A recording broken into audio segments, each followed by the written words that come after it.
tous, bienvenue sur ma chaîne, je suis ravie de vous retrouver pour une nouvelle vidéo qui sera un point lecture. J'ai 6 livres dont j'aimerais vous parler avant de partir en vacances. Le prochain point lecture, du coup, je ne sais pas quand est-ce qu'il se fera, peut-être fin juillet, on verra bien. Bref, vous allez voir, il y en a pour tous les goûts. J'ai un roman de science-fiction à vous présenter, j'ai également un roman, un essai. Et ensuite, j'ai du noir, du très noir, puisqu'on va partir sur du thriller, du polar essentiellement. Donc c'est parti, on commence sans plus tarder. Je vais commencer avec l'ouvrage qui n'est pas un roman. Donc c'est, j'appelle ça un essai, je le mets dans la catégorie des essais. C'est Mylène Farmer, prêtresse pop, c'est de Vincent Tommy et c'est aux éditions Le Mot et le Reste, qui est une maison d'édition, me semble-t-il, spécialisée dans la musique. Alors ce n'est pas une biographie de Mylène Farmer. Vous allez apprendre très peu de choses sur sa vie. De toute façon, c'est une chanteuse qui est très secrète. Donc, ce qu'on sait sur sa vie, c'est très peu. Et vous le savez, vous allez sur Wikipédia. Et en gros, ça résume sa vie. C'est un livre qui est centré sur sa carrière musicale, sa carrière de chanteuse. Alors, je l'ai lu tout au long du mois de juin. Il n'est pas très long, il fait 260 pages. Mais si j'avais lu d'un coup, ce serait peut-être été indigeste.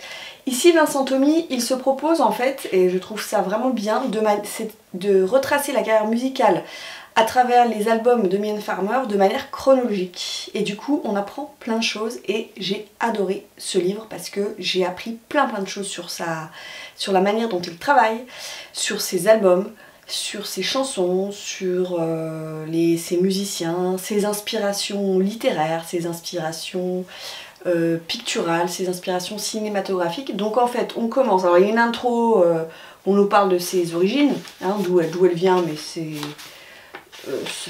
pas très long. Ça commence sur son début de carrière où au départ elle a voulu plutôt faire du cinéma, du théâtre, ça n'a pas marché. Sa rencontre avec Laurent Boutonnat qui est son double, son acolyte. Et ensuite vous avez des chapitres qui sont construits autour de chaque album de sa carrière. Donc sachant que à la fin vous avez son image, toute une discographie. Donc les albums studio, 1, 2, 3, 4, 5, 6, 7, 8, 9, 10, 11, 12. Il y a 12 albums studio qui sont parus à ce jour. Donc en gros vous avez une dizaine de chapitres. Et ça se présente, alors voilà, c'est écrit, il y a beaucoup de texte. C'est simple à lire, il part pas du tout dans des considérations techniques ou de musicologue, donc ça c'était bien parce que j'ai vraiment pu suivre. J'ai redécouvert du coup des titres sur lesquels j'étais complètement passée. Je vous montre un peu, voilà, par exemple vous avez là un de mes albums préférés. Donc le chapitre s'intitule Métamorphose et en fait là il va parler de l'album XXL de Mylène Farmer. Donc ça tourne autour de lui, donc en fait il dit où est-ce qu'elle a enregistré, de quel musicien elle s'est entourée, etc. Dans quel ordre sont parus les titres, vous avez la pochette de l'album. Après il fait un focus sur chaque titre, single qui sont sortis. Il revient sur des paroles, sur le sens de certaines paroles, et ensuite il revient sur la tournée de concert qu'elle a fait à la suite de chaque album. Voilà, c'est passionnant. Alors je suis pas toujours d'accord avec... parfois il analyse les paroles des chansons, je suis pas toujours d'accord avec ce qu'il dit, mais ça mérite d'être clair, ça mérite d'être très intéressant, ça a le mérite de remettre au centre les paroles de la chanteuse qui pour moi sont, au-delà de la musique, c'est surtout les paroles qui m'intéressent le plus chez Mylène Farmer, au-delà du personnage, parce qu'elle s'inspire beaucoup de la littérature. Au centre de la littérature, Pierre Reverdy par exemple, Virginia Woolf, Charles Baudelaire, Verlaine, voilà, tout ça, tous ces auteurs de littérature, il y a des petits rappels et j'ai trouvé ça du coup hyper intéressant et je vous le conseille, si vous êtes fan bien sûr de la chanteuse. Je passe cette fois-ci au roman avec un petit roman de science-fiction. C'était la lecture commune du mois de juin que j'avais organisée sur Instagram. Il s'agit des Chroniques de Sainte-Marie de Jody Taylor avec ce premier tome qui s'intitule Un monde après l'autre et c'est aux éditions Hervé Chopin. Les Chroniques de Sainte-Marie, c'est une saga de science-fiction. On en est, je crois, à 12 ou 13 tomes. J'ai les 3 premiers tomes dans ma palle et j'avais envie de découvrir ça depuis un bon moment. Alors sur le groupe, on est au moins une dizaine à le lire. Je suis a priori la seule pour laquelle ça a un peu matché. Les autres ont été moins enthousiastes parce que ici nous sommes avec un tome qui est très introductif. Alors de quoi ça parle? Nous sommes à l'Institut Sainte-Marie, qui est un institut qui a découvert une façon de voyager dans le temps à travers des capsules et pour éclaircir en fait certains points d'histoire. Donc on peut aller se balader au temps des dinosaures, au temps de la Révolution, au temps des Égyptiens, quand vous le souhaitez. Et Madeleine Maxwell, elle est historienne, elle a une trentaine d'années, elle va se faire embaucher dans cet institut pour partir dans le temps. Donc en fait, dans ce premier tome, on va découvrir les personnages, on va découvrir ce qu'est l'Institut Sainte-Marie, on va découvrir les enjeux, on va découvrir l'entraînement que va subir Maxwell pour devenir historienne titrée. Il y a des choses qui se mettent en place, parce que forcément il y a des grands méchants dans l'histoire. Donc c'est un tome très très introductif, mais j'ai bien aimé. C'est pas de la hard SF, dans le sens où on nous dit qu'on voyage dans le temps avec des capsules, voilà, et on nous explique pas comment. Donc si vous cherchez un livre de hard SF, passez votre chemin, parce que là vous n'aurez pas d'explication scientifique.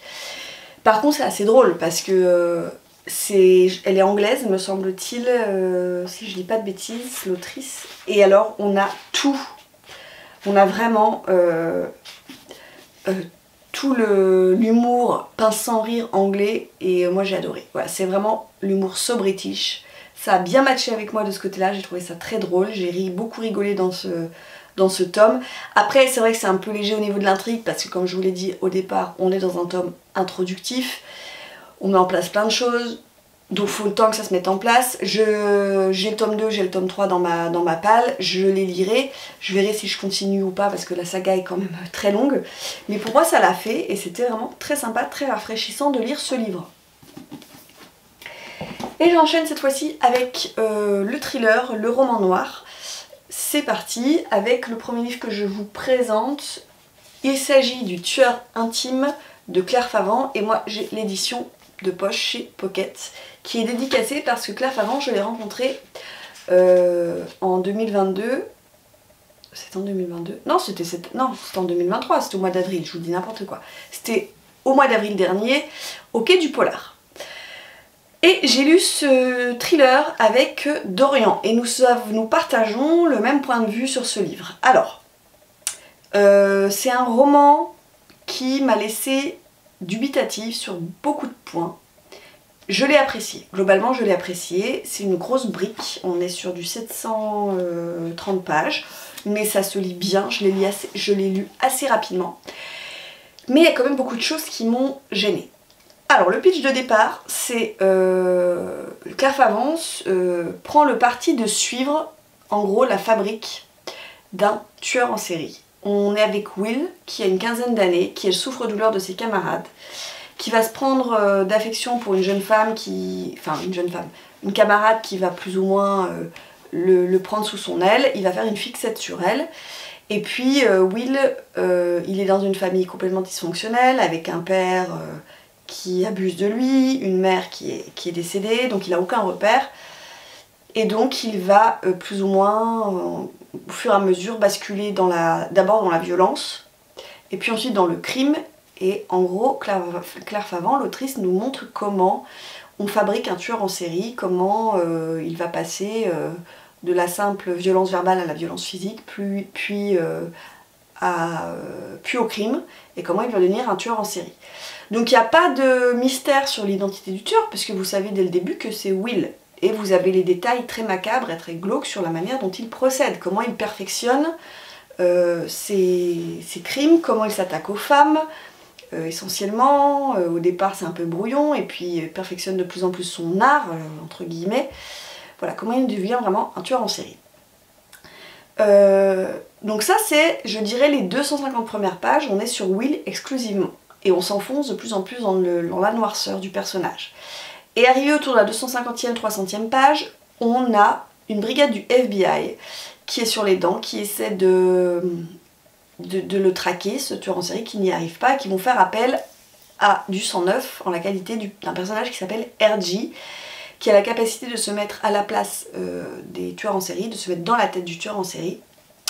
Et donc on va suivre parallèlement Will qui perpétue ses crimes et de l'autre côté le FBI qui va tenter de l'arrêter. Voilà, alors ça se lit super bien, c'est très glauque, c'est très violent. Parce qu'on parle, attention, on parle de meurtre, de crime, on parle de viol. Et on va suivre en parallèle comme ça les deux histoires. Ce qui m'a gênée, c'est que je trouve que... Alors il s'agit du premier roman de Claire Favant, et ça se sent, il y a beaucoup de maladresse, notamment dans les dialogues. J'ai trouvé que les dialogues parfois ne fonctionnaient pas, n'étaient pas crédibles, n'étaient pas réalistes, tombaient à plat, étaient maladroits, ça marchait pas. Il y a certaines considérations qu'ont les personnages qui moi me laissent pantoise. Par exemple, vous avez RG, sa femme le quitte, divorce, machin. Et en fait, il a toute une réflexion sur sa vie sexuelle et ce qu'il va réussir à assurer en fait avec les femmes. C'est très bizarre en fait. Il y a des réflexions comme ça, je ne vois pas bien ce qu'elles viennent foutre dans le bouquin. Et du coup, je me dis, il y a des choses qui sont un peu plaquées, qui font un peu cliché. Vous avez une flic qui est nymphomane. Voilà, les personnages, pour moi, manquent de profondeur. Encore une fois, c'est un premier roman. Je retenterai Claire Favant dans d'autres livres, je pense qu'elle a pris de la bouteille, qu'elle a pris de l'expérience. Mais c'est vrai qu'il y a un manque de densité dans les personnages, un manque de profondeur. L'intrigue est très bonne, mais parfois c'est un peu superficiel, c'est un peu plat, et on s'attend trop à la réaction des personnages. Donc voilà, je suis assez mitigée sur cette lecture, qui n'est pas une catastrophe, qui n'est pas non plus un coup de cœur. C'est une bonne lecture, divertissante. Mais je souligne quand même certaines maladresses qui, moi, me touchent particulièrement, notamment au niveau du style. J'enchaîne encore avec un thriller. Je vous présente La part du démon de Mathieu Le Serre. C'est aux éditions Robert Laffont dans leur collection La Bête Noire, qui est un roman pareil que j'ai dévoré, que j'ai lu, alors qu'il fait 400... Alors pourtant, il est assez épais, il fait 415 pages. Alors c'est écrit assez aéré, hein. Voilà, je l'ai bouffé en 2 jours. C'était également une lecture commune que j'ai fait avec les copines, on était 4 je crois. Alors ça n'a pas été un uppercut. J'avais lu beaucoup de bonnes critiques excellentes sur ce roman. Mais pour moi ça reste un roman, je dirais pas classique parce que la construction n'est pas classique, mais c'est pas non plus un coup de cœur. Alors, je vais m'expliquer pourquoi. On est avec une flic qui s'appelle Doloria Esperanza, dans mes souvenirs, et qui commence en fait dans une brigade du crime. Elle est avec le capitaine Manuel de Almeida, et on les appelle, on a retrouvé en fait un corps dans un étang, je crois, les mains coupées, et il s'avère que c'est le corps d'une femme, bien sûr, et il s'avère que c'est le corps d'une religieuse, d'un couvent juste à côté. Et donc Esperanza et Almeida vont commencer à mener l'enquête et ils vont se rendre compte que cette religieuse cachait bien des secrets et qu'elle n'était pas tout à fait celle qu'elle disait être. Ça c'est la première partie du roman. La deuxième partie du roman, on oublie complètement nos deux personnages et on bascule avec le frère de Manuel de Almeida. Ce frère s'appelle Christian. Il est journaliste et lui, il va enquêter sur des séries de meurtres de taxis. Et lui, il a un peu de bouteille et il se dit que ces meurtres d'hommes qui conduisent des taxis, de chauffeurs de taxi, il y a un lien et il se dit qu'il y a peut-être un tueur en série qui s'attaque aux chauffeurs de taxi. Ça, c'est la deuxième partie. Troisième partie, on revient avec Esperanza, avec Manuel, avec Christian, et les pièces du puzzle, parce que vous vous dites, mais qu'est-ce qu'il fait Mathieu Le Serre? Il nous parle d'une religieuse avec des flics, et ensuite il nous parle d'un journaliste avec des chauffeurs de taxi. Quel est le rapport? On se dit, le mec a pété une durite, il s'est complètement paumé dans son livre. Et la troisième partie va faire le lien entre toutes ces histoires, toutes ces affaires. Voilà, donc il y a quand même un lien, il y a des pièces du puzzle qui se mettent. Qui s'imbriquent. Le point fort de ce bouquin, c'est que vous tournez les pages sans vous en rendre compte. C'est d'une fluidité incroyable. C'est là aussi, je crois, un premier roman. Alors, il est scénariste, me semble-t-il, à la base. Donc, c'est un page turner. Vous tournez les pages, ça se lit de manière très fluide. Il y a du suspense, il y a du rythme, il y a de la... Dans la narration, dans l'intrigue, vous avez vraiment envie de savoir ce qui va se passer. Donc ça, c'est vraiment le point fort. Après, moi, ce qui m'a gêné peut-être un peu, c'est un peu le même reproche que je fais au Claire Favant précédent, c'est peut-être que les personnages sont peut-être parfois un peu clichés. Voilà. Mais encore une fois, c'est un premier roman, donc je me dis que l'auteur s'est un peu usé les dents là-dessus, que ça manque peut-être un peu de profondeur et que dans les autres tomes qui mettent encore en scène Esperanza, peut-être que là, pour le coup, ce sera peut-être un petit peu plus creusé au niveau de l'étoffe des personnages. Mais ça reste vraiment un très bon thriller. Il est sorti en poche depuis, me semble-t-il, chez Pocket d'ailleurs. Emmenez-le à la plage, emmenez-le en vacances, vous passerez un excellent moment. Je continue avec du roman, entre le roman d'espionnage, le thriller, le polar, le roman noir. Je l'ai mis, voilà, je sais pas tellement dans quelle catégorie le faire rentrer. Il s'agit du dernier roman de Douglas Kennedy et c'est ainsi que nous vivrons, et c'est aux éditions Belfond. Douglas Kennedy, ça fait longtemps qu'il n'a pas écrit, c'était il y a 2 ans je crois qu'il a écrit son précédent roman, il me semble, ou alors c'est moi qui débloque. Bon bref. Douglas Kennedy, moi je suis fan, j'ai presque tout lu de lui. Ils sont là d'ailleurs, ils sont là-haut, non vous les voyez pas. Ils sont au-dessus de cette étagère, donc j'ai les grands formats et j'ai aussi tous les poches qui sont là-bas de ce côté. J'ai presque tout lu de cet auteur, il doit m'en rester très peu à découvrir et j'aime beaucoup en fait. J'aime bien l'atmosphère, je trouve qu'il raconte vraiment bien les relations humaines, il raconte bien l'Amérique de son époque. Je trouve que vraiment c'est un conteur né et à chaque fois voilà, je me régale avec ses livres. Là ça tranche un peu parce qu'en fait il a écrit un récit d'anticipation. Donc nous sommes en 2045, les États-Unis ne sont plus unis, ce sont des États désunis, puisque d'un côté vous avez les États qui appartiennent à la République unie, donc en gros les États qui sont situés à l'est et les États qui sont situés à l'ouest des États-Unis, et au milieu vous avez la Confédération unie. La différence, c'est que la République unie vous garantit vos libertés, vous garantit vos droits, mais en contrepartie vous êtes équipé d'une puce qui vous surveille H24. La Confédération unie, donc vous n'avez pas de puce électronique, d'ailleurs la technologie n'a pas plus évolué qu'aujourd'hui. Mais en contrepartie, vous n'avez pas le droit de divorcer, par exemple, vous n'avez pas le droit d'avorter. Une femme doit se marier, on fait des mariages arrangés. C'est la religion chrétienne qui est la religion d'État. Si vous voulez, en tant que femme, ne plus avoir d'enfants, il faut avoir fait au minimum 3 enfants pour pouvoir vous faire poser par exemple un stérilet ou pour pouvoir prendre la pilule avec le consentement de votre époux. Les femmes doivent mettre des jupes en dessous du genou. Voilà, on est revenu à un truc un peu mormon évangéliste, futuring évangéliste. Enfin, vous voyez bien avec ce qui est arrivé dans certains états des États-Unis où on n'a pas le droit de se faire avorter. Douglas Kennedy a juste eu à tirer le fil un peu à l'extrême et on arrive à cette situation. Donc là-dessus, sur le plan politique, en fait ce qu'il propose c'est hyper crédible, hyper réaliste et il imagine ça en 2045 et qu'on soit d'un côté ou de l'autre, ça fiche vraiment la trouille. Donc sachez qu'il est très petit ce livre, pour un Douglas Kennedy il fait 330 pages. Les 100 premières pages on nous raconte un peu, alors je caricature mais c'est vrai qu'on nous raconte un peu comment on en est arrivé à cette situation, ce qui se passe aussi en Europe avec la montée des extrêmes droites, etc. Donc j'ai trouvé ça vraiment hyper bien raconté, hyper intéressant. Et l'intrigue tourne autour de Sam Stengel, c'est ça son nom? Stengel, je sais pas comment on prononce, qui fait partie des services secrets pour la République unie, et on va lui confier une mission, il faut qu'elle aille abattre une cible donc du côté de la Confédération unie, sauf qu'elle va comprendre que cette cible n'est pas n'importe qui, ça va mettre en résonance dans son histoire personnelle certaines choses. Je n'en dirai pas plus.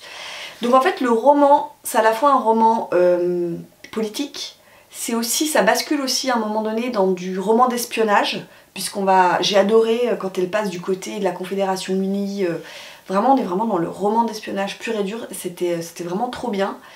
On est dans le roman noir, on est dans le roman sociétal, donc ça tranche véritablement avec les anciens livres, les autres livres de Douglas Kennedy, si vous les connaissez, c'est vrai que ça a peu de rapport. Alors on reconnaît bien le style de Kennedy, parce qu'il met tout ce qu'il aime à l'intérieur de ce livre, il parle de jazz, il parle de peinture, il parle de littérature, ça on reconnaît.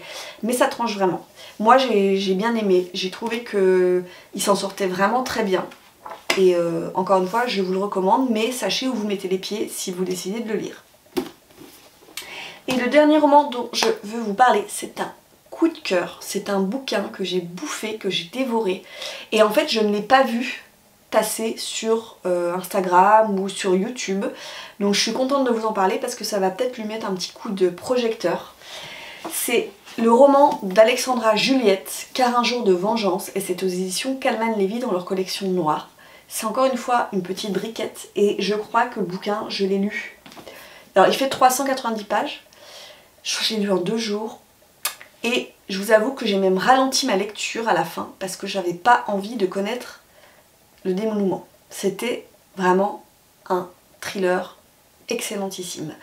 Alexandra Juliette, d'abord, elle écrit très bien. Je tiens à le souligner parce que c'est pas parce que l'intrigue... il y a du suspense, il y a du rythme qu'il faut écrire n'importe comment. Elle écrit bien déjà, donc j'ai beaucoup aimé son style et j'ai adoré son histoire. Même si ça reste une histoire classique, j'ai trouvé qu'elle s'en sortait merveilleusement bien. Donc nous sommes avec Lila qui a 37 ans. Lila, elle a une histoire un peu particulière qu'on va comprendre un peu au fil des flashbacks dans le roman. Et en fait, elle navigue vraiment de manière anonyme dans la société. Alors d'abord, elle est traductrice, mais elle n'emploie qu'un pseudo. Elle se fait payer en cash, elle a un téléphone portable de base qui n'a pas accès à Internet. Si elle veut aller sur Internet, elle va aller dans des cybercafés ou elle va se débrouiller pour pas qu'on retrouve sa trace. Et elle a l'habitude de... La seule amie qui connaissait son passé, c'est Marguerite.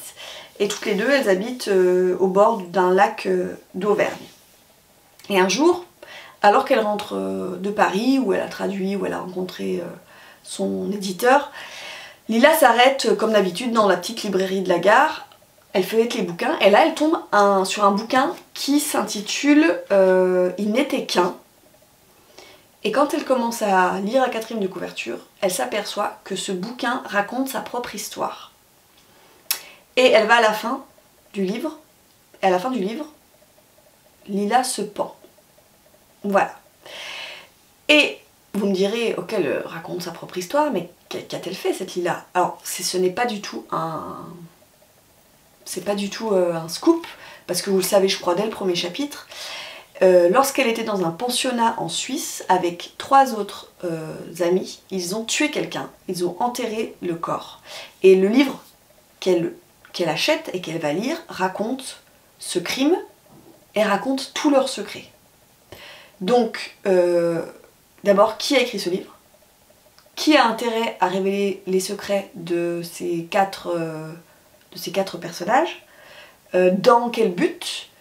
Elle qui a passé sa vie à construire en fait son anonymat se retrouve exposée aux yeux de tous. Et donc elle va partir à Paris pour essayer de retrouver ses camarades qu'elle n'a pas vus depuis 20 ans. C'est super bien construit parce que, alors c'est à la fois très bien construit mais à la fois très classique, on a une alternance entre le passé et le présent, moi j'adore ça. Donc l'enquête de Lila qui veut savoir qui a écrit ce bouquin, dans quel but, et on retourne en arrière quand elle avait 17 ans, qu'elle est dans ce pensionnat, comment est-ce qu'ils en sont arrivés à tuer quelqu'un, pourquoi l'ont-ils tué. C'est trop bien parce qu'on est vraiment dans ce pensionnat qui est isolé de tout. Je veux pas vous dire sur quoi on part comme thème, mais c'est un thème que j'ai bien aimé, je l'ai trouvé super intéressant. Voilà, jusqu'au bout j'ai adoré. Alors il y a juste, je trouve, la fin qui est un petit peu explosive et qui m'a pas hyper plu parce que je trouve que c'était peut-être un peu trop un peu tiré par les cheveux. Voilà, j'ai un tout petit bémol sur le dénouement, mais j'ai été accro du début à la fin de ce roman. Et vraiment découvrez-le parce que déjà vous allez découvrir une plume et puis l'intrigue est super et c'est vraiment un roman que je verrais bien adapté en série ou à la télé, ça marcherait, ou au ciné, ça marcherait vraiment bien. Voilà, donc ça c'est mon coup de cœur que je vous recommande pour cet été. Voilà, c'en est tout, je vous ai présenté les 6 bouquins que j'ai lus dernièrement. Je suis en train de lire, tiens je vous montre ce que je suis en train de lire. Je suis en train de lire L'enfant qui crie au loup de Gunnar Staalesen. C'est chez Folio Policier, c'est un roman qui fait partie, vous savez, de ma palle des reliques 2023.